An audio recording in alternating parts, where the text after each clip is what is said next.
Ce soir, à découverte, Tangat, une aventure dans le Grand Nord québécois. Nous suivons une expédition de scientifiques qui étudie les paysages spectaculaires des plus hautes montagnes du Québec. 10 août 2004. Nous sommes dans les Tangats.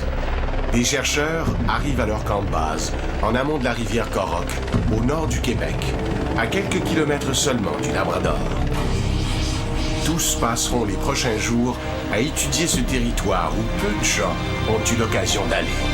Un paysage à couper le souffle. Des fjords exceptionnels. Des sommets parmi les plus élevés de l'Est du continent. Un environnement spectaculaire, mais fragile, comme tout ce qui se trouve au nord, très au nord. Le gouvernement du Québec et les dirigeants inuits ont décidé d'en faire un parc national. Celui-ci devrait englober tout le bassin hydrographique de la rivière Coroc, de la frontière du Labrador à l'est jusqu'à la baie d'Ungava à l'ouest. Plus de 4000 km de terre sauvage seront ainsi sauvegardés. Des terres encore peu connues que ces chercheurs viennent étudier. Nous sommes en territoire inuit. La toundra arctique qui borde la rivière Coroc défile sous nos yeux. À chaque virage, le paysage révèle l'incroyable pouvoir d'érosion des glaciers qui ont façonné des vallées en auge, des fjords et des cirques glaciaires aux pentes vertigineuses. Et puis soudain, l'arête rocheuse du mont d'Iberville. À 1646 mètres, il s'agit du plus haut sommet du Québec, le deuxième plus élevé à l'est de l'Amérique du Nord, après le mont Washington. Frontière politique, cette crête sépare le Québec du Labrador. Surprise, les chercheurs ne sont pas seuls sur le plateau perché tout près du sommet. Les alpinistes sont en train d'escalader le pic du mont d'Iberville. Une ascension dangereuse. L'été dernier, 2 Ontariens ont disparu ici. Vite ensevelis sous la neige, leurs corps n'ont été retrouvés que tout récemment. Le seul glacier québécois se serait-il immobilisé? Serait-il mort, en quelque sorte? Les chercheurs veulent en avoir le cœur net. Cette année, je l'ai récolté une fois. Pour dater le retrait de la glace, James et Louis consultent leurs collègues botanistes. Ça, c'est un lichen intéressant ici. Ah oui. Les lichens sont des végétaux capables de pousser dans les milieux les plus extrêmes. Leur taille, ici de 2 mm, permet d'évaluer depuis combien de temps la roche qui les supporte est libre de glace. Et voici l'un des plus grands lichens trouvés sur cette moraine. Sa taille, 25 mm.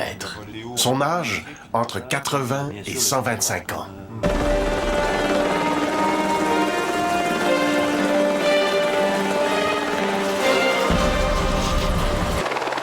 Dans les circonstances, chaque journée perdue est un désastre.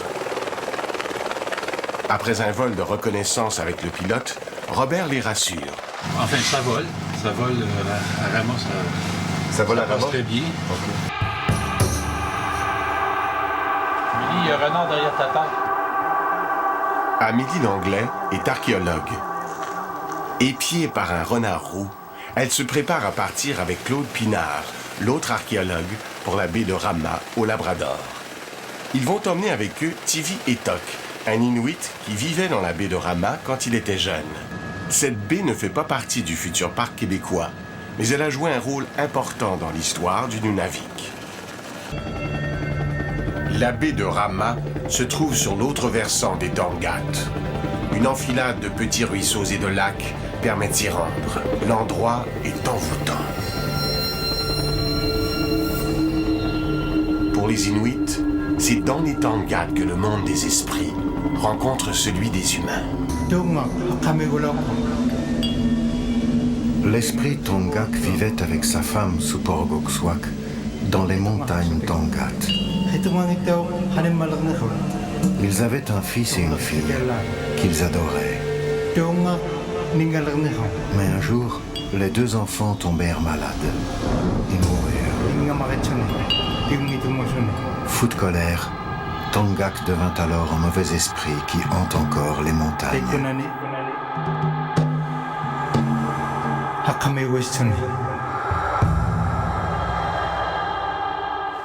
Dans ces falaises et ces collines affleure une pierre célèbre, un quartzite, très utilisé pendant la préhistoire pour confectionner des outils. Or, cette pierre, on ne la trouve nulle part ailleurs que dans cette baie. Des outils en quartzite de Rama ont été retrouvés aussi loin que la côte ouest de la baie d'Ungava, la terre de Baffin, ou même dans le Maryland, aux États-Unis. Comment cette pierre s'est-elle rendue si loin? Pendant la préhistoire, un important commerce se faisait ici.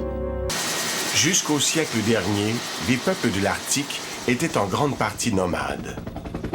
Les archéologues doivent donc se rabattre sur les restes de campements, parfois très minces. Le site dorsétien, que recherchent Claude et Amélie, se trouve à environ 30 minutes de vol en aval du camp de base, sur le plateau qui borde la rivière Korok. Les deux Américains, venus là en 1978, n'ont laissé qu'une brève description du site, et ses coordonnées n'ont été prises qu'à la boussole. Un site semble enfin correspondre. Il s'agit d'une terrasse située à environ 30 mètres au-dessus d'une petite rivière qui se jette dans la Korok.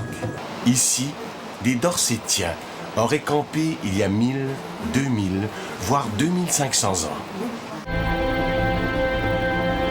Sur le chemin du retour, nous survolons par hasard le canot des deux alpinistes morts l'année précédente. Il a été emporté par les crues avant de s'échouer là. Puis, une découverte inattendue. Nous survolons les vestiges d'un campement qui n'a encore été recensé par aucun archéologue. Mission accomplie. Pour les archéologues, l'importance de la rivière Korok comme voie de pénétration à l'intérieur des terres ne fait maintenant plus de doute. De son côté, Jean part convaincu qu'il a dans ses sacs plusieurs espèces de lichens et de mousses nouvelles pour le nord du Québec. Et les deux géomorphologues savent maintenant qu'il n'y a plus de glacier comme tel au Québec, mais peut-être seulement un glacier rocheux. La dernière grande campagne scientifique avant la création du parc est terminée.